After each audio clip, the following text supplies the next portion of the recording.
네, 감사합니다. 이제 우리 하나님 말씀 보시겠습니다. 우리 신약성경 로마서 16장 1절 말씀 보시겠습니다.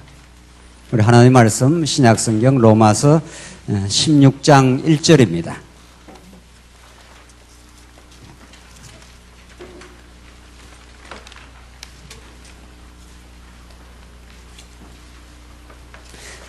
예, 찾으신 줄 알고 봉독 드리겠습니다. 로마서 16장 1절 말씀입니다. 내가 갱거리아 교회의 일꾼인 우리 자매 베베를 너희에게 추천하니 너희가 성도의 합당한 예절로 주님 안에서 그 여자를 영접하고 그 여자가 필요로 하는 것은 무엇이든지 도와주기를 바란다. 이는 그 여자가 여러 사람과 나의 보호자가 되어 주었기 때문이다. 그리스도 예수님 안에서 나의 동력자인 브리스가와 아굴라에게 문안하여라. 그들은 나의 목숨을 위하여 자신들의 목을 내놓았으니 나뿐만 아니라 이방인의 모든 교회도 그들에게 감사하고 있다. 또 그들의 집에서 모이는 교회에도 문안하여라. 나의 사랑하는 에베네도에게 문안하여라. 그는 아시아에서 그리스도를 믿은 첫 열매이다. 우선 5절까지 봉독드렸습니다. 오늘 지금까지 로마서 말씀에 나타나는 그 복되고 놀라운 칭의의 복음의 말씀을 지금까지 확인했고, 오늘은 이제 로마서 16장 마지막에 나타나 있는 진리의 말씀으로 결론을 짓도록 그렇게 하겠습니다. 많은 학자들이 로마서 16장 내용이 로마서에 나타난 진리와는 무관한 마치 부록처럼 있어도 되고 없어도 되는 것처럼 그렇게도 많이 보지만은, 저희들이 성경을 이해하고 우리가 성경 신학적 관점에 볼 때는 성경 66권에 나타난 어떤 말씀도 하나님의 자기 계시, 그 위대한 영광과 은혜를 드러내지 않는 본문은 없습니다. 특별히 16장처럼 별로 그렇게 중요하지 않는 것처럼 보이는 아주 반복적인 내용들, 여러 동역자 이들에게도 문안하라, 저들에게도 문안하라, 계속 16절까지 길게 나오는 이 내용은 성경에서 반복되고 길게 나타나는 내용들이 그만큼 사실은 알고 보면 하나님이 어떠신 분인지, 그리스도가 어떠한 분인지를 우리에게 잘 보여주는, 오히려 역설적으로 더 중요한 본문이라고 우리는 그렇게 이해를 합니다. 우리는 지금까지 로마서 전체가 얼마나 놀랍고 귀한 복음인지, 예수를 믿고 나서는 가장 먼저 들어야 될 가장 기초적인 양육의 복음인지를 확인해 왔습니다. 왜냐하면 성경 전체가 언약의 말씀이라는 것을 로마서 1장에서 1장 1절로 17절까지 이미 하나님께서 하나님의 복음인데, 그 복음은 선지자들로부터 이미 약속한 복음이라, 이렇게 성경 전체가 언약의 복음임을 로마서 1장 앞부분에서 이미 딱 못 받고 있기 때문입니다. 따라서 로마서 한 권을 봐도 성경 66권 전체를 읽는 듯한 느낌을 우리가 받는 겁니다. 그러니까 로마서는 성경 66권 전체를 압축한 파일이라고 해도 조금도 과언이 아닐 정도로 그렇게 로마서가 처음 말씀을 듣고 잘 복음의 기초를 다져야 될 그런 사람들한테 가장 전달하기 좋은 말씀으로 그렇게 교회 설립이라고 하는 사도행전 뒤에 딱 위치해 있다는 사실입니다. 우리가 여러 차례 이미 성경신학적 관점이 얼마나 중요한지를 확인해 온 대로 로마서는 그 후대에 기록했다는 게 학자들의 정설인데도, 하나님께서는 성경 66권을 편집하여 한 권으로 묶어 놓을 때는 사도행전 뒤에 딱 묶어 놓아가지고 양육의 복음에 처음에 우리가 잘 깨달을 수 있도록 그렇게 하신다. 왜냐하면 로마서가 서두에 지금 말씀드린 대로 언약의 복음으로 시작하되, 그 다음에 언약을 이루시는 그 하나님의 살아계심과 놀라운 능력과 은혜를 가르쳐주기 위해서 하나님은 먼저 한번 인생들을, 특별히 택한 백성들을 불순종 가운데, 불의한 가운데 가두시는 분이라는 겁니다. 이거는 로마서도 그러하고 갈라디아서도 마찬가지입니다. 너희를 제 가운데 가두신 것은, 이렇게 갈라디아에서는 그렇게 표현되고, 로마서에는 불순종 가운데 가두신 것은 하나님의 긍휼을 깨닫게 하시려고 그렇게 했다. 이게 깊고 오묘한 뜻이라는 거죠. 하나님 모든 걸 주관하시고 모든 걸 인도하시고 특별히 택한 백성을 사랑하시는데도 이렇게 죄로 말미암는 이 땅의 고통은 사실은 너무도 심각하고 어려운 일이 많습니다. 전쟁, 갈등, 온갖 질병, 인간의 정신병, 고통들, 이루 말할 수 없는 이 땅의 죄악과 고통은 지금도 계속 눈 뜨고 볼 수 없을 정도로 진행되고 있습니다. 전쟁이 한번 일어나 보십시오. 그것은 이미 인간성을 다 상실하게 되고 그렇게 역사는 진행되는 겁니다. 왜 그런 고통과 어려움의 역사가 진행되는가? 아무도 거기에 대해서 해명을 할 수가 없는 겁니다. 모든 조금이라도 생각이 있는 사람이라면, 신이 살아있다면 왜 이 죄악과 고통의 세상을 잠재우거나 그걸 없이 하거나 그렇게 할 수 있는 전능자라면 그걸 왜 허락을 하느냐는 겁니다. 로마서는 그에 대한 정확하고 놀라운 하늘의 계시의 말씀을 우리에게 가르쳐 줍니다. 그것은 긍휼을 더하게 하시려고 율법을 줘 우리를 죄를 죄로 깨닫게 해서 아무도 하나님 앞에서 자랑하지 못하게 하려고 우리의 입을 막으셔서, 우리의 입을 막아가지고 우리를 힘들게 하려고 하는 게 아니라 우리 자랑을 못하게 하고 예수 자랑만 하게 하려고, 그의 능력만을 찬송하게 하려고, 그래서 기쁘다 그의 지혜와 지식에 부요하며 라고 하는 어마어마한 찬송이 터져나오지 않습니까? 로마서에서. 그래서 불의한 가운데, 불순종 가운데 하나님께서 이 죄악을 허락한다. 아브라함식으로 말하면 너희들을 애굽에 집어넣었다가 4대가 되어서 돌아오게 하는데 죄악이 관영하기까지 4대를 하나님이 기다리겠다. 이게 가나안 땅 죄악이 관영하도록 꽉 들어찰 때까지 하나님께서는 돌아오지 않게 하겠다는 겁니다. 꽉 들어차고 돌아오게 해서 하나님의 능력으로 이제 가나안 땅을 정복하게 하겠다는 겁니다. 그래서 하나님은 죄라는 것을 사용하셔서 우리를 낮추시고 우리 자랑을 못하게 하시고 궁극적으로 겸허하게 만드시고, 신명기 말씀대로 내가 너를 광야를 돌린 것은 너를 낮추시며 이렇게 했습니다. 하나님만 존귀하게 깨닫게 하시려고 로마서 전체가 우리에게 그걸 가르쳐주고 있습니다. 그래서 지금 우리가 살펴가는 마지막 본문은 그렇게 하나님의 불의한 인생을 의롭다 하시고 마지막에 이제 의롭다 하시고 찬양이 터지게 하셔서 우리 하여금 신령한 예배의 삶으로 인도를 하신다. 그러니까 하나님은 이 신령한 예배를 향해서 계속 우리를 끌어가고 있는 중입니다. 왜?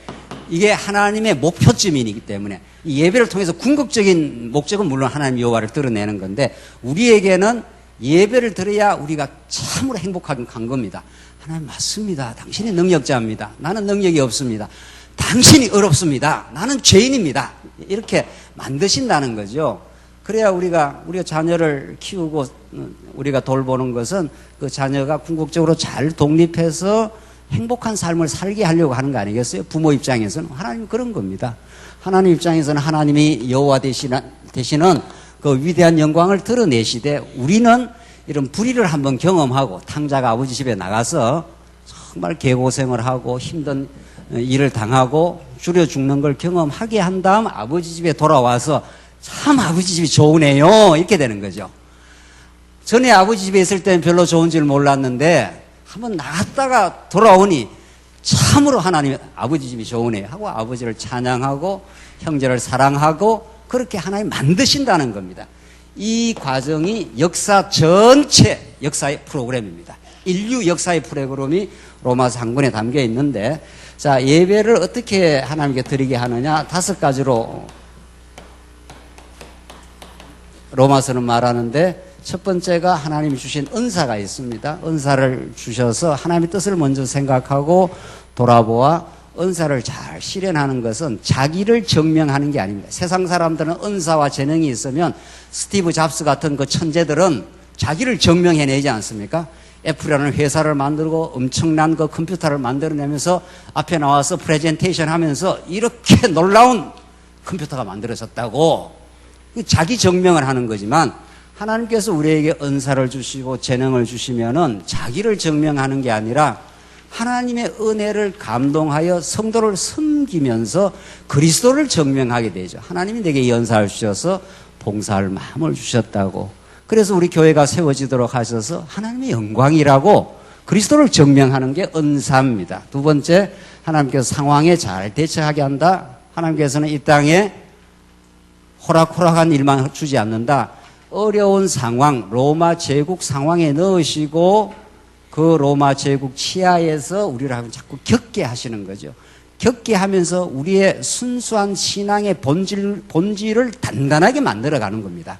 하나님 여러분과 저에게 주시는 모든 상황은 다 불리한 게 없습니다. 뭐 하기에? 신앙을 키워가는 데는 불리하지 않습니다. 그게 상황에 잘 대처하도록 세금 내라면 내, 어려움 겪으려면 겪어. 그러면서 로마가 주인이 아니야. 하나님이 주인이시야. 그 신앙을 키우시는 거죠. 세 번째, 여러분이 하셔요. 예? 약자를 보호하세요. 그러니까 이게 애울 게 아니고 그냥 이렇게 우리 신앙이 물 흐르듯 흘러갑니다. 하나님으로 하여금 신령한 예배의 삶으로 인도하시는데 하나님의 뜻을 잘 깨닫고 자기를 돌아보면 이 5가지가 물 흐르듯이 쫙쫙 흘러가는 거죠. 이게 성령께서 성취해가는 역사라는 거죠. 잘 상황에 대처하게 되면은 그래서 이제 신앙이 자꾸 단단해져가고 크지 않습니까? 그러면 신앙이 자라게 되면 세상에서는 능력이 많아지면 다른 사람을 군림하고 지배하고 종살이 시키고 하지만은 신앙이 이렇게 자라가게 되면은 약자들을 돌보고 그들이 바른 길로 인도하도록 인도해주는 그런 약자를 보호하는 생활입니다. 그러니까 기독교 정신이 들어간 곳마다 장애인이라든가 여자라든가 아이들을 잘 보호하는 사회 시스템이 잘 되어 있습니다. 그러니까 구라파가 그래도 역시 선진국인 것은 그게 다 그런 건 아니지만 기독교 정신이 들어간 곳마다 그래요. 기독신이 잘 들어간 곳에서는 아이들을 먼저 태운다든가 장애자들을 먼저 이렇게 배려한다든가 이런 것들이 제가 뉴질랜드를 가보니까 거기는 장애인 천국이에요. 무슨 일이든지 장애인들을 먼저 차를 먼저 태워가지고 이렇게 앞서서 이렇게 하는 거죠. 그만큼 기독교 정신이 그 사회에 알게 모르게 문화화되어서 배어 있다는 거죠. 그러나 후진국은 그렇지 않습니다. 강자가 최고예요. 딱 쥐고 있는 사람이 모든 걸 지배해버리고 약자는 오히려 더 힘들게 되는 거죠. 그래서 약자를 보호하는 생활을 하는 게 우리 신앙에 잘 그렇게 드러나시겠죠. 우리가 성경신학을 잘 깨달았다는 게 무엇입니까?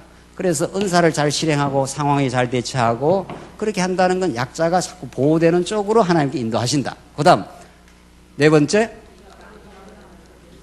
뭐죠? 이방을 용납하는 생활. 자, 이렇게 교회 생활이 우리가 성숙되어지면은 우리가 육신적인 피와 살이 안 섞였어도 이방인, 지금 중국 교회, 필리핀, 이렇게 다 이방인 아닙니까?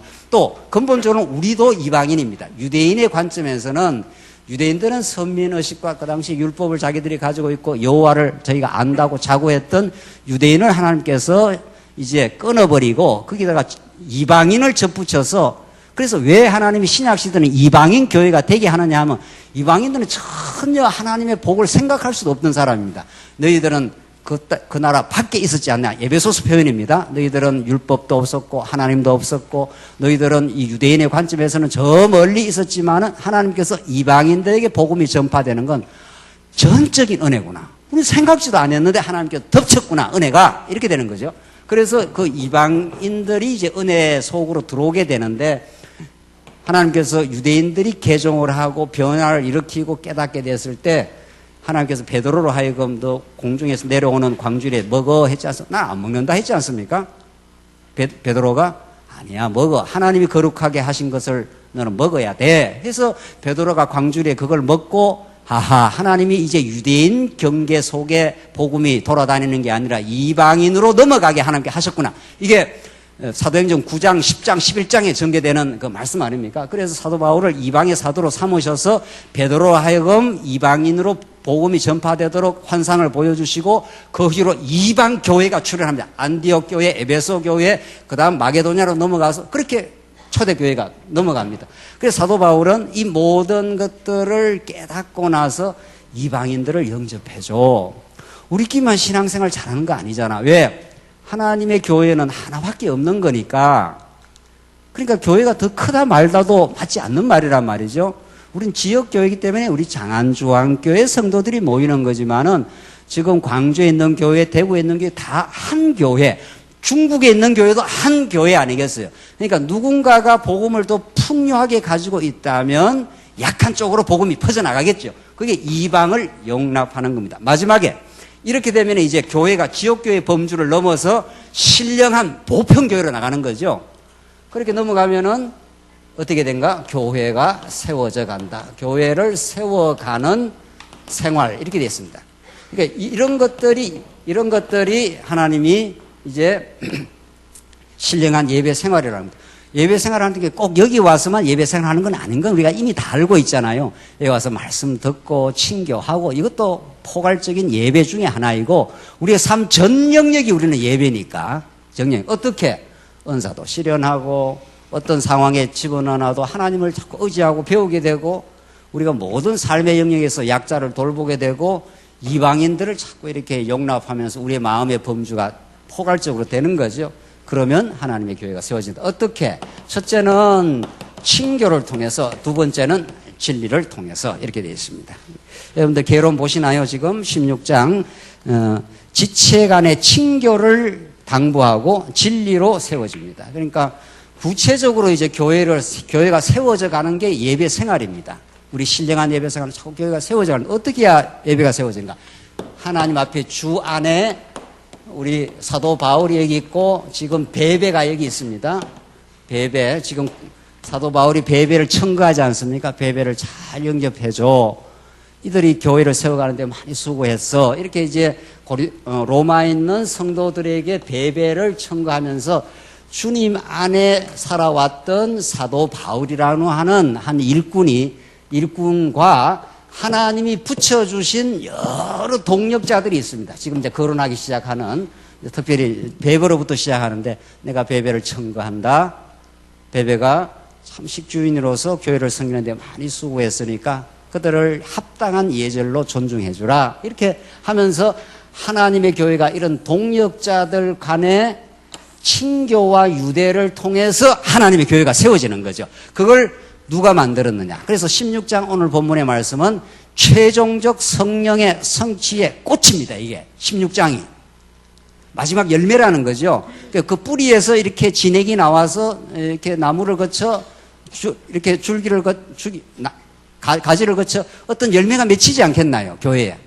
그게 바로 성령이 하시는 일인데, 오늘 16장 이 본문을 보시면은 우선 1절로 16절이 지체 간의 친교를 당부하는데, 우선 1절로 2절 형제들에게 베베를 영접하라며 청구하는 이유를 밝혀줍니다. 요게 그대로 우리 신앙생활에서 일어나면 되는 거죠. 보십시다. 내가 갱거리아 교회 일꾼 하는 게 디아코노스 하는 게 종 이런 뜻입니다. 성경에 나오는 모든 그 헬라어로 일꾼 하는 게 디아코노스, 이렇게 봉사하는 종이라는 겁니다. 교회에서는. 그 우리 자매 베베를 너에게 추천하니, 우리 개혁 성경에는 천거하니 이렇게 돼, 같은 말이죠. 천거를 한다는 겁니다. 너희가 성도에 합당한 예절로 주님 안에서 그 여자를 영접하고, 성도에 합당한 예절이 있다는 겁니다. 사랑은 무례히 행치 아니하며 아무렇게나 말하고 아무렇게나 행동하는 거 아니겠어요? 우리가 참 어리석을 때가 많지만 하나님께서 그렇게 우리의 지혜를 주시면 성도에 합당한 예절로 주님 안에서 그 여자를 영접하고, 그냥 그 여자를 영접하는 게 아니고 지금 이 표현이 얼마나 많이 나오는, 주님 안에서 이렇게 되어 있습니다. 사도 바울과 베베와의 관계, 사도 바울과 브리스길라 아굴라의 관계는 주님이 허락하신 겁니다. 바울은 실제 이런 아름다운 고백을 하는 사람이 아닙니다. 다메섹 도상에 바울이 달려갈 때 사도행전 9장에 보면은 사도 바울은 이런 교회 예수를 믿는 사람을 박멸하려고 달려갔던 사람입니다. 그래서 교회를 아주 이렇게 잘라내려고 갔던 사람 아니겠어요? 근데 하나님께서 사도 바울을 다메섹 도상에서 전격적으로 주권적인 은혜로 바울을 불러가지고 바울을 쓰러뜨린 겁니다. 거꾸러지게. 그러니까 바울이 다메섹 도상에서 교회를 박멸하려고 달려갔던 사람을 하나님께서 거꾸로 틀어가지고 하나님의 교회를 세워가는, 동력자를 만나 동력자들을 서로 이렇게 청거하는, 참 이 사람은 주 안에서 일꾼입니다. 이 사람을 영접해 주십시오. 그렇게 해서 서로 간에 연대하고 연합되도록 하나님께 그렇게 하시는 거죠. 그 여자가 필요로 하는 것은 무엇이든지 도와주기를 바란다. 이는 그 여자가 여러 사람과 나의 보호자가 되어 주었기 때문이다. 사도 바울이 참 아주 하늘을 찌르는 그 믿음의 사람이었는데, 실제로 하나님 사도 바울 주변에는 참 이런 좋은 그 보호자들이 있었던 거죠. 베베와 같은. 그래서 여러 사람과 나의 보호자가 되어 주었다. 이 뭐 남자 여자가 교회 안에는 없는 거 아니겠어요? 믿음이 있는 사람이 다 교회를 섬겨 나가는 거니까 바울에게는 이러한 동력자를 하나님이 붙여줬고, 바울은 그걸 참 하나님의 뜻으로 받는 겁니다. 예. 주 안에서 이 배배를 내가 지금 청구한다. 그래서 이 교회에서 청구라는 건 굉장히 중요합니다. 청구라는 것은 우리가 이렇게 교회에서 우리 어떤 결정을 할 때 투표도 하지만 사실은 이렇게 성숙된 신앙인들이 이렇게 성도를 아는 거죠. 이 사람이 교회를 이렇게 봉사를 해왔고 이렇게 수고를 해온 성도입니다 라고 이렇게 서로 이해하고 주 안에서 수고함을 그대로 있는 사실을 그대로 우리가 아는 것은 참 중요합니다. 그래야 그게 하나님의 뜻이 이렇게 그대로 드러나는 거니까. 그러니까 우리가 점점 말씀을 깨닫게 되면은 어떤 사실을 과장할 것도 없고 사실을 왜곡하거나 축소할 이유도 없습니다. 그게 그만큼 팩트라는 게 사실이라는 게 중요합니다. 왜? 하나님은 언약의 뜻을 사실을 통해서 성취함을 통해서 어떤 역사를 이루어가기 때문에 그걸 그대로 인정을 하는 겁니다. 지금 사도 바울은 베베를 그렇게 존중을 하고 베베가 많이 수고했다. 정말 여러 사람과 나의 보호자가 되어 주어서 교회를 이루어 오는데 이렇게 애썼다. 이렇게 그대로 인정을 하는 겁니다. 그 다음 보십시다. 3절로 16절은 동역자와 친척과 여러 교회 형제들을 용납할 걸 당부를 합니다. 그리스도 예수님 안에서 나의 동역자인 브리스가와 아굴라에게 문안하여라. 그들은 나의 목숨을 위하여 자신들의 목을 내어놓았으니 나뿐 아니라 이방인의 모든 교회도 그에게 감사하고 있다. 참 기가 막힌 정말 너무도 아름다운 사도 바울의 포부입니다. 여기도 그냥 나의 동력자가 아니라 그리스도 예수님 안에서 이렇게 되어 있지 않습니까? 사도 바울은 언제나 이 주권자 예수 그리스도, 머리 대신 예수 그리스도가 브리스길라와 아굴라와 같은 생명을 같이 하는 그런 동력자를 붙여준 겁니다.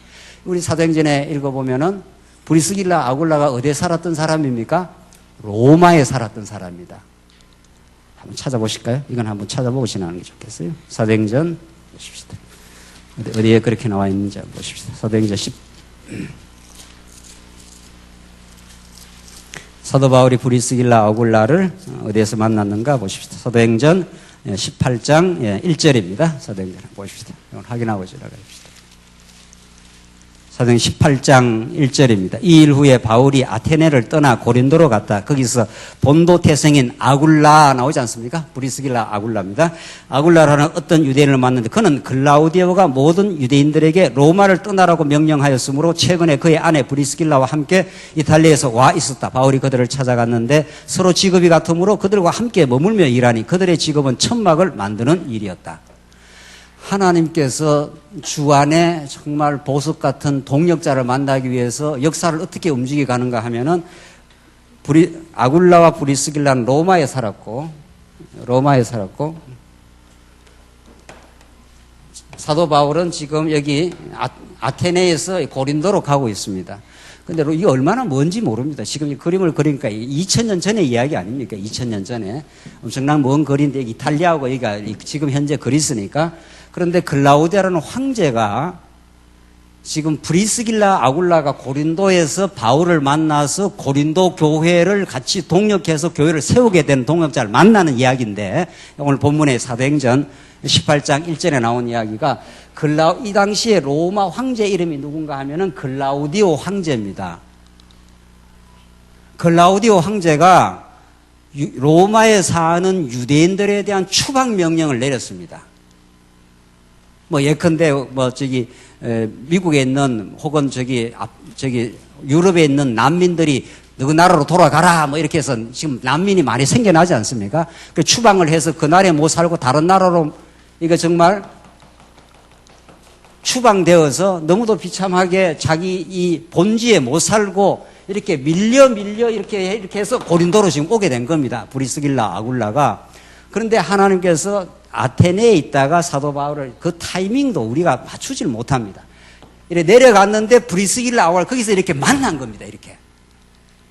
그러니까 하나님께서 주 안에 한 보석 같은 동역자를 만나기 위해서 로마 제국 글라디오 황제의 마음을 움직입니다. 그러니까 교회를 우리가 사람이 세울 수 없다는 게 너무 분명해졌습니다. 사도 바울과 브리스길라 아굴라가 만나지 않은 고린도 교회가 세워질 수가 없습니다. 교회는 점점 동력자 연대가 생겨나면서 교회가 세워지는 건데 오늘 이게 지금 교회를 세워가는 생활을 지금 여러 지금 동력자 군대를 지금 설명을 하면서 바울이 설명하고 있지 않습니까? 그러니까 글라우디오 황제가 무슨 마음이 들었는지 지금 유대인들을 추방 명령을 내렸단 말이에요. 그러니까 브리스길라와 아굴라 입장은 엄청난 고난인 거죠. 그렇지 않습니까? 이 뭐 본향에서 그냥 사람을 내쫓았으니까 완전히 추방당해갖고 지금 초상집에 개 끌려 어디 돌아다니듯이 이렇게 하다가 밀려 온 곳이 고린도입니다. 그렇게 그 천막을 짓고 있었던 거죠. 그런데 사도 하나님이 고린도 교회를 세우시려고 클라우디오 황제의 마음을 움직여서 동력자를 이렇게 고린도로 보내서 사도 바울도 고린도로 가게 만들어서 거기서 만나서 고린도 교회를 세우도록 그렇게 하셨다. 지금. 그게 지금 사도행전의 교회를 설립해야 하시는 여호와 하나님의 작정입니다. 그러니까 한 동력자를 진리 안에 한 동력자를 만나는 건 이거는 우주가 변하는 사건이에요. 사실은. 그만큼 하나님께서 한 동력자를 그렇게 세워가신다는 겁니다. 그래서 동력을 했는데 그걸 지금 로마서에서는 로마서 16장 다시 보십시다. 그리스도 예수님 안에서 나의 동력자인 브리스가와 아굴라에게 문안하여라. 그들은 나의 목숨을 위하여 자신들의 목을 내놓았으니 이 기가 막힌 하나님의 동력자의 연대를 하나님 주신 거죠. 우리가 일제시대 때 북간도로 얼마나 많은 사람이 쫓겨나고 거기서 우리 대한의 독립을 위해서 수많은 사람들이 그 추운 북간도에서 지금 흑룡강 그쪽으로 가보면 엄청 춥습니다. 하얼빈 같은데. 그런데 유리방어하면서도 그래도 우리나라를 수복하고 회복하기 위해서 그들은 혈서를 쓰고 그렇게 했다고 하지 않습니까? 우리 독립군들이. 그 사람들은 이제 목숨을 같이 건 겁니다. 대한 나라의 독립을 위하여. 교회는 그런 건 거죠. 이 땅에 죄악으로 점철된 이곳에 하나님의 나라가 세워지기 위해서 진리 안에 동력자가 그렇게도 소중하고 아름다운 겁니다. 하나님이 그렇게 하시는 겁니다. 그러니까 동력자는 하나님의 손길입니다. 동력자가 하나님이 나타난 거나 마찬가지라니. 동력자는 인간 자체보다도 그 동력자를 사도 바울에게 아굴라와 브리스길라가 글라우디오 황제에서 추방을 당해서 밀려 고난의 삶으로 밀려온 그 인생이 하나님의 교회를 세우는 놀라운 제목이 되는 거죠. 여러분과 저는 어떻습니까? 우리는 그렇게 대단한 존재들이 아니고 하나님 안 붙드시면 너나 할 것 없이 다 죄악으로 점철된 인생들이지만 하나님이 이 땅 위에 하나님의 교회를 세워가기 위해서 하나의 조그만 제목이지만 그 조그만 제목이 하나 없으면 집이 어떻게 세워지겠어요? 아무리 기둥이 뻔질나게 좋아도 기둥과 기둥을 연결하는 들보를 연결하는 그 조그마한 안에 못 하나가 들어있지 않으면 기둥은 무너져요. 그래서 이 교회에 찾아오는 모든 지체와 동력자는 다 소중합니다. 절대적인 하나님의 영혼들이고 소중한 겁니다. 어느 누가 더 소중하고 덜 소중한 것도 없습니다. 그건 다 세속주의입니다. 그래서 사도 바울은 베베, 브리스길라, 아굴라 한 사람 한 사람을 거론하면서 이들이 하나님의 살아있는 손길이었다. 이렇게 지금 고백을 하고 있는 겁니다. 15절을 보십시다. 그러니까 나뿐만 아니라 이방인의 모든 교회도 그들에게 감사하고 있다. 브리스게 알로가 그렇게 애쓰고 수고했다. 그냥 생명까지 내놓을 정도로 그렇게 아름다운 동력을 하나님이 하게 하셨다. 참 감사할 일이다. 그래서 우리가 동력자를 만나면 참 감사한 겁니다. 5절 또 그들의 집에서 모이는 교회도 문안하여라. 나의 사랑하는 에베네도에게 문안하여라. 그는 아시아에서 그리스도를 믿은 첫 열매이다. 이 사도 바울은 일일이 한 사람 한 사람을 다 이렇게 기억해내고 있는 거죠. 오늘 로마서에 나타난 이 일꾼들이 거의 바울이 복음을 전해서 이렇게 하나님께서 하나님의 사람으로 만드는 그 일꾼들로 보여집니다. 첫 열매이다. 얼마나 그 감격스러운 거죠. 처음으로 이렇게 말씀을 그 사람을 통해서 또 많은 복음이 전파됐겠죠. 6절 너희를 위하여 많이 수고한 마리아에게 문안하여라. 내 친척이고 나와 함께 갇혔던 안드로니고와 유니아에게 문안하여라. 그들은 사도들에게 유명히 여김을 받는 자들이고 또한 나보다 먼저 그리스도 안에 있던 자들이라. 바울이 얼마나 정직한지 모릅니다.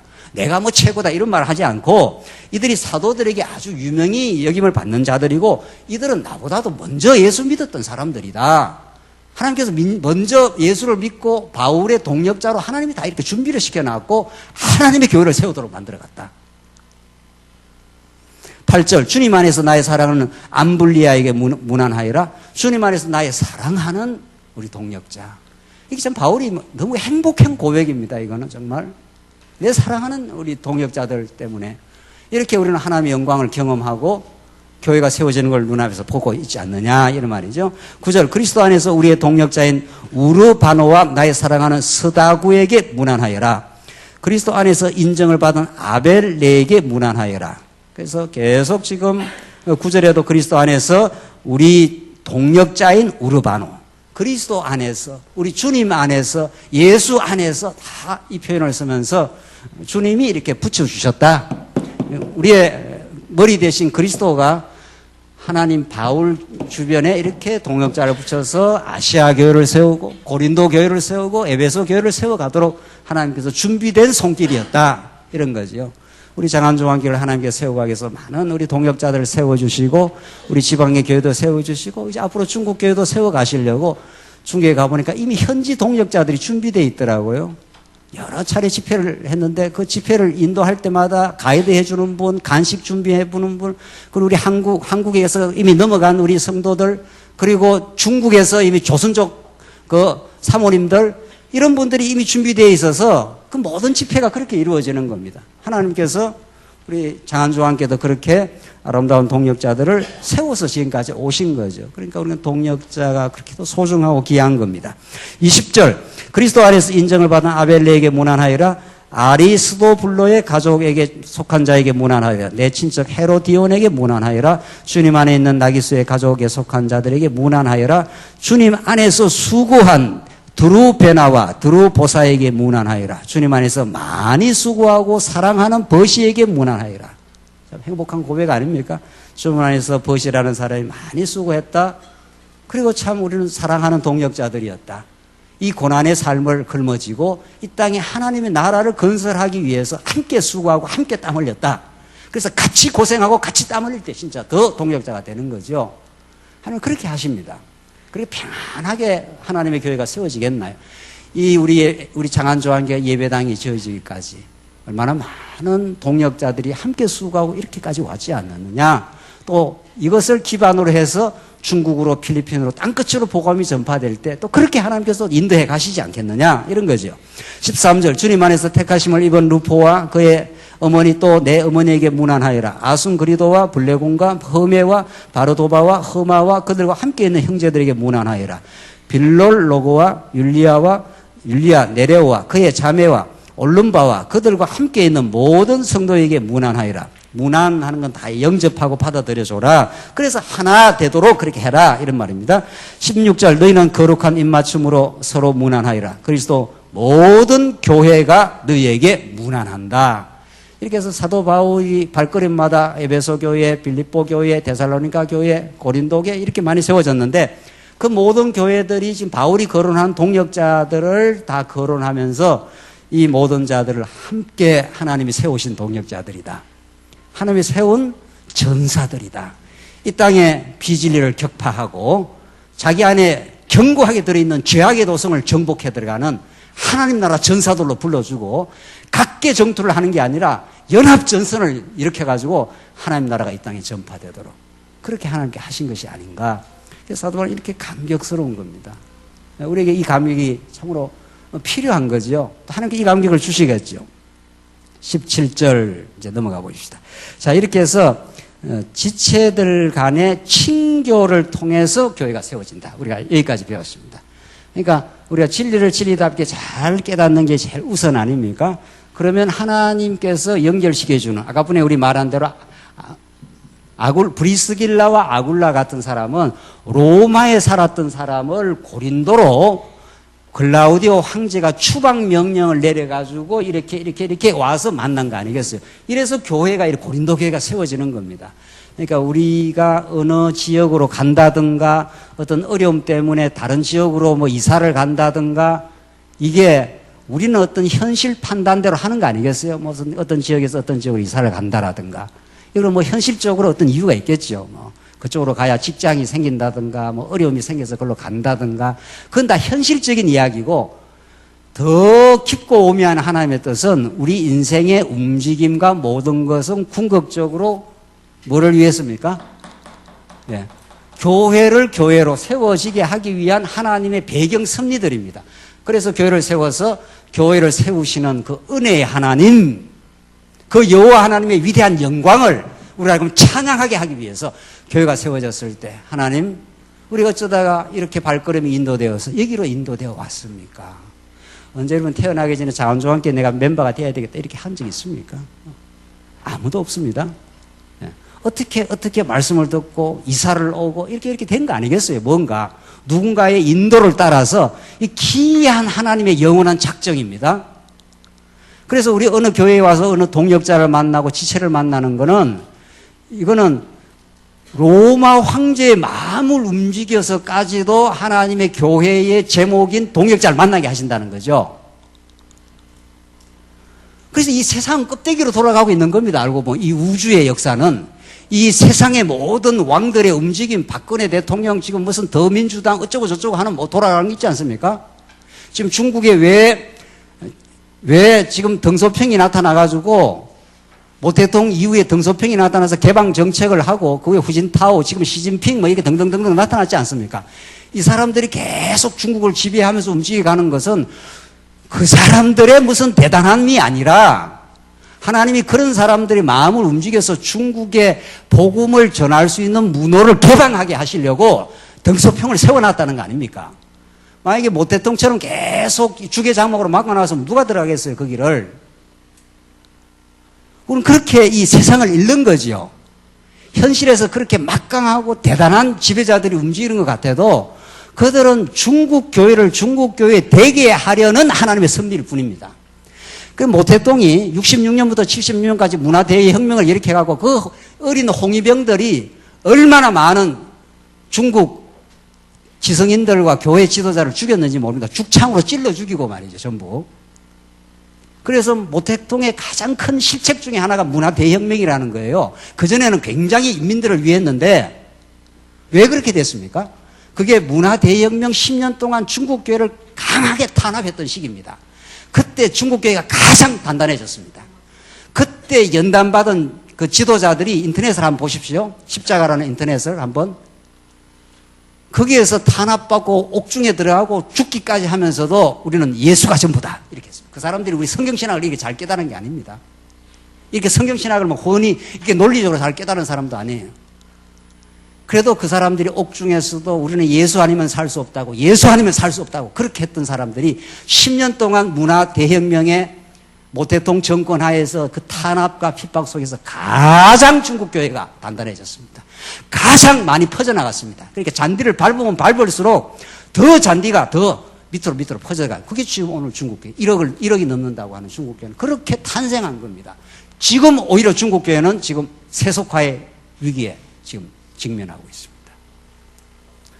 너무 중국 교회가 이제 점점 잘 살아요. 10년 전에 갈 때하고 지금하고는 이거는 뭐 상전벽해예요, 이미. 청도 거리가 얼마나 깨끗하고 얼마나 많은 사람들이 지금 중국 교회에 깨끗한 옷을 입고 지금 등장하고 있습니다. 아주 좋은 사무실에서 교회가 이루어지고 있습니다. 이제 지하교회도 엠말이 되고 있어요. 그게 중국 교회의 부흥이 아니라 타락의 징조입니다, 이게. 그래서 중국 교회의 지도자들이 고민하고 있습니다. 우리가 문화대혁명 때 그렇게 10년 동안 탄압받고 그렇게 했을 때 교회가 그렇게 순수하고 강렬했는데 이제 교회 성도들이 많이 모여들고 깨끗하고 옷 입고 교회 나오면서 이렇게 교회가 좋아진 것 같은데 젊은 사람들이 점점 세속화의 잠에 취해 들어가고 있습니다. 그래서 빨리 와서 우리를 체계적인 말씀으로 지도해달라. 다 이구동성입니다. 이구동성 그 사람들이. 하나님께서 그렇게 해 가시겠지. 하나님께서 이제 땅끝을 향해서 복음을 전파하게 하실 때 하나님께서 거룩한 동역자들을 정말 세상에 어떤 것보다 더 소중한 동역자들을 하나님 붙여주신다면은 우리는 그것이 너무나 큰 기쁨인 겁니다. 어떻게 교회를 혼자 세울 수 있나요? 어떻게 이 교회를 혼자 세울 수 있나요? 말씀이 전가하는 사람이 있는가 하면 많이 수고해서 함께 수고하고 연보하는 우리 귀한 장로님들, 권사님들의 그 뼈아픈 그 연보들을 통해서 그 순수하고 순박한 그 연보를 통해서 하나님의 교회가 세워집니다. 여러 집사님들의 마음의 따뜻함과 성도를 돌아보는 마음과 우리 권사님들이 그렇게 성도들을 귀하게 여기는 마음들, 그런 마음들이 연결하고 상합한다 그래요. 에베소서 우리 다 배웠지 않습니까? 에베소서가 어떻게 되어 있습니까? 하나님 교회를 설립하시고 교회를 성장케 하시는데 하나님께 교회를 다 삼위 하나님께서 기초를 놓고 죄와 허물로 죽었던 인생들을 불러서 설립을 하시고 하나님께서 사도 바울을 임직해서 복음의 비밀을 드러내고 그 다음 성장케 하려면 조직하게 하지 않습니까? 그래서 목사와 사도로, 목사와 교사로, 사도로, 복음 전환자로 일꾼을 세워서 하나님께서 연결하고 상합하여 교회가 스스로 자라도록 그렇게 하나님께서 만들어 가신다. 이게 교회 성장의 원리입니다. 오늘 로마서의 말씀으로 따르면 동력자들을 붙여줘서 그렇게 교회가 성장하도록 서로 격려하고 서로 지지하고 서로 존중하는 그런 마음을 하나님께 주셔서 이렇게 교회가 친교를 통해서 서로 연대를 통해서 하나님의 교회가 세워져 간다. 두 번째, 이제 결론입니다. 두 번째, 진리로 세워짐을 찬양합니다. 하나님께서 결국은 진리의 말씀이 진리대로 전파될 때 주안의 동역자를 만나겠죠. 그래서 17절로 20절은 교훈을 거스려 분쟁을 일으키는 자를 경계할 것을 가리킵니다. 17절을 보십시다. 형제들아 내가 너희를 권하니 너희가 배운 교훈을 거슬려 분열을 일으키며 걸려 넘어지게 하는 자들을 경계하고 그들에게서 떠나라. 이런 자들은 우리 주 그리스도를 섬기지 않고 다만 자기의 배만 섬기며 그럴듯한 말과 아첨하는 말로 순진한 자들의 마음을 속인다. 그러니까 교회가 교회대로 세워져 가는데 어려움이 생길 수 있는데 너희가 배운 교훈을 거슬려서 그 진리를 거슬려서 분열을 일으키며 걸려 넘어지게 하는 자들을 경계해라. 교회의 그 분열이라는 게 얼마나 큰 하나님 앞에 어리석음입니까? 그러니까 그것을 잘 경계하고 그들에게서 떠나라. 분열주의자들에게서. 이런 자들은 우리 주 이 그리스도를 섬기지 않고 그리스도를 섬기는 게 아니라 자기의 배만 섬긴다. 자기 유익, 자기 영광, 자기 확장. 그렇게 되면 자꾸 이제 분열의 현상이 나타난다는 겁니다. 그럴듯한 말과 아첨하는 말로 순전한 자들의 마음을 속인다. 그래서 교회는 점점 그리스도의 장성한 분량까지 우리가 자라길 바란다. 왜냐하면 자꾸 속으니까 아첨하는 말 그리고 그럴듯한 말이 진리를 담지 않습니다. 오히려 투박하고 그냥 또박또박 성경을 증거하는 것, 정말 오히려 진리는 투박한 말 속에 들어있는 것이 그럴듯한 말로 포장되어서 전달되는 게 아니라는 겁니다. 그래서 순진한 성도들의 마음을 속인다. 19절 너희의 순종함이 모든 이에게 알려졌으므로 나오지 않습니까? 너희의 순종함이 결국은 하나님 우리에게 믿음의 순종을 만드시는데 언약대로 이루시면 여리고성이 얼마나 켜고 견고합니까? 그걸 그냥 돌아라고 하는데 그 일반적인 생각으로 돌겠습니까? 그게 이거 지금 돌면서 이게 여리고성이 무너지겠냐고요. 여리고성이 그냥 한마로 그냥 대문을 때려 부수든지 무슨 수를 내야 그 여리고성이 무너질 터인데 그냥 돌아라는 거 아니에요. 왜? 그 이전에 하나님의 능력을 보여줬으니까. 요단 동편 땅도 하나님의 능력으로 정복했죠. 요단강도 하나님의 능력으로 정복했죠. 그리고 하나님께서 다시 여리고성을 너희에게 붙여놓았다. 이렇게 약속까지 해버려요. 이미 확정적인 약속을 해버렸어요. 그러니까 그 약속을 믿어지니까 이스라엘 백성이 광야에서 얼마나 불순종을 했습니까? 이스라엘 백성들이. 그러나 그 약속이 또 성취되고 또 약속이 또 성취되니까 이제 뭐 하나님 하라는 대로 하지요. 이렇게 된 거죠. 그래서 그냥 여리고성을 이렇게 돈 겁니다. 이렇게. 그러니까 7일째랑 오와락 무너지지 않습니까? 하나님은 그렇게 하십니다. 그래서 우리를 알고 순종의 인생으로 만드십니다. 결국은. 불의는 불순종 아닙니까? 이게. 끝까지 하나님 노릇하고 끝까지 자기 주장하고 끝까지 자기 의를 고집하던 우리 인생들. 그래서 피 흘리는데 우리가 빠른 인생들. 무정하고 사악하고 잔인한 우리 인생들을 예수의 피로 덮어 복된 인생을 만들어 믿음을 주어 순종케 하십니다. 하나님 은혜 가운데 살았습니다. 우리는 부족함이 없는 인생들입니다. 하나님 인도 따라 가게 하시옵소서라고 하나님께 모든 걸 내려놓게 되는 거죠. 그래서 지금 고린도 로마 교회를 그렇게 말하는 겁니다. 너희의 순종함이 했지 않습니까? 하나님 믿음의 순종을 주신 겁니다. 이 로마 교회 성도들. 모든 이에게 알려졌으므로 내가 너희 때문에 기뻐한다. 내가 너희의 선한 일에는 지혜롭고 악한 일에는 순결하기를 원한다. 이 참 기가 막힌 표현입니다. 하나님이 기뻐하시는 선한 일은 아주 지혜롭게 판단을 하고 하나님이 싫어하시는 악한 일에는 순결하기를 바란다. 그 악에 잘 분별하기를 바란다. 이런 뜻입니다. 평강의 하나님께서 속히 사탄을 너희의 발 아래서 짓밟을 것이다. 우리 주 예수의 은혜가 너희와 함께 있을 것이다. 평강의 하나님이 속히 사탄을, 이 분열을 일으키는 이 사탄을 짓밟을 것이다. 그렇게 인사말을 하고 마지막으로 다시 문안을 좀 하는데 21절 내 동역자인 디모데와 내 친척인 누기고와 야손과 소시바느가 너에게 문안한다. 이 편지를 대사하는 나 드디어도 주님 안에서 너에게 문안한다. 사도 바울이 나이가 많았는지 자기가 편지를 쓴 게 아니고 불러줬고 그 대서를 지금 하고 있는 중입니다. 23절 나와 온 교회 집주인인 가이오도 너희에게 문안한다. 이 성읍의 재무관 에라스도와 형제 구아도도 너희에게 문안한다. 사도 바울이 긴 문안 인사를 여러 동역자를 열거하는 이 행복한 편지. 여러분과 제 마무리의 삶이 이런 행복한 편지로 우리가 종결되기를 바라는 거죠. 하나님께서 이 땅에 우리를 보내시고 우리를 예수를 믿게 하는 이 놀랍고 위대한 복음 진리 안에 두시고 우리는 세상을 다 주고 바꿀 수 없는 가장 복된 예수 그리스도를 보호하러 우리가 모시고 그렇게 살다 보니 하나님께서 이 하나님 나라를 건설하는 여러 동역자들을 우리에게 붙여주셔서 우리가 사도 바울처럼 이렇게 우리가 세상을 떠나갈 때 어떤 결정적인 우리의 삶의 시점이 올 때 하나님 불의한 우리를 의롭게 하셨습니다. 우리는 아무것도 아닌 인생이었는데 하나님이 언약하셔서 만세전 이미 하나님이 작정하셔서 우리 얼마나 불의한 인생을 깨닫게 해서 우리는 우리 하나님 앞에 자랑할 것이 없습니다. 내가 평생을 교회를 위해서 봉사를 했다 하더라도 그게 나의 공로가 될 수가 없습니다. 나는 그저 하나님의 은혜가 아니면은 불의한 종일 뿐입니다. 그래서 하나님을 사랑하며 우리 지체들을 사랑하며 동역자들과 더불어 살아온 삶이 참으로 감사합니다. 어느 장로님, 어느 집사님, 어느 우리 성도님들을 내가 이렇게 열거하면서 하나님이 이 보석보다 더 귀한 참으로 놀라운 하나님의 일꾼들과 더불어 이 거룩한 하나님 나라를 세워가는 일에 우리가 수고할 수 있어서 더없이 감사합니다. 더 이상 이 땅에 바랄 것이 없습니다. 이게 사도 바울이 이렇게 편지를 마무리를 하고 있습니다. 이렇게 행복한 편지를 마무리를 하고 있습니다. 25절 마지막인데 하나님께서는 나의 복음과 그리스도 예수의 선포와 비밀의 계시를 통하여 너희를 능히 견고하게 하실 수 있으니 이게 로마서의 결론적 복음인데 이 비밀은 영원 전부터 감추어져 있었다. 그러나 지금은 드러났으며 영원하신 하나님의 명령을 따라 선지자들이 그를 통하여 모든 민족에게 알려져서 뭐라고 했습니까? 순종하게 되었다.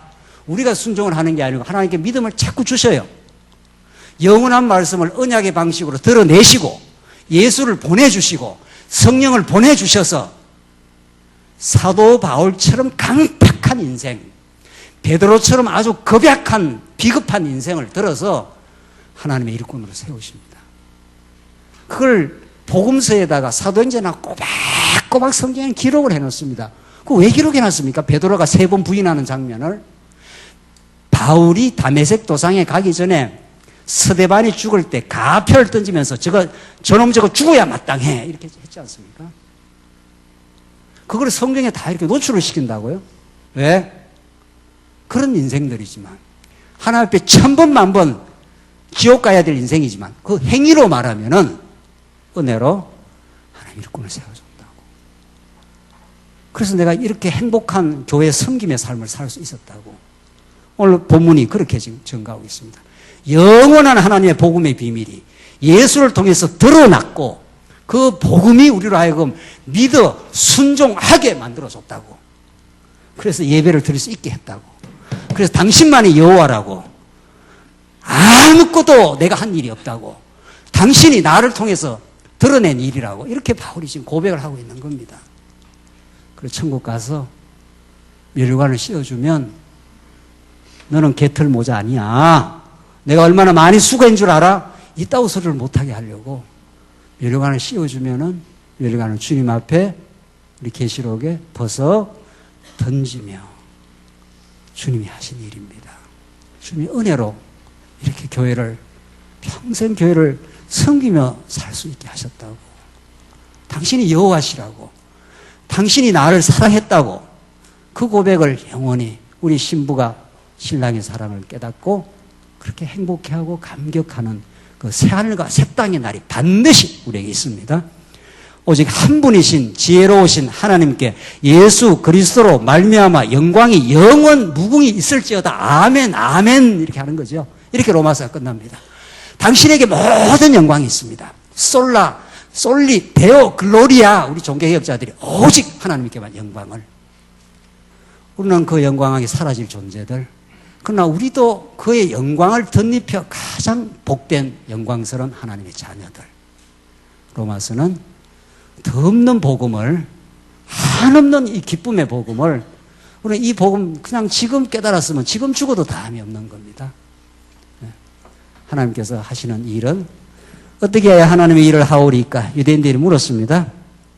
유대인들은 끝없이 드러나는 행위를 강조했고 어떻게 하여야 하나님의 일을 하오리까? 예수님의 답변은 엉뚱하게 나왔습니다. 그의 보내신 자를 믿는 게 하나님의 일이라고. 그의 보내신 자의 그의 능력과 그의 은혜와 그의 무궁한 사랑을 믿어서 하나님 당신이 하신 일이라고 믿는 게 일입니다. 그 순수한 믿음의 일에 기쁨이 있기를 바랍니다. 기도하십시다. 자비하신 하나님 아버지 은혜를 감사합니다. 로마서 잘 저희들 배울 수 있게 하셔서 감사합니다. 우리가 얼마나 부패하고 불의한 인생이었지만 다시는 우리 자랑하지 못하게 하나님 만드시고 그리스도만을 한없이 찬양하며 높이며 그의 영광만을 기리는 인생 만들어주셔서 참으로 감사합니다. 이 은혜의 복음이 땅끝을 향해 힘차게 전파되게 하시옵소서.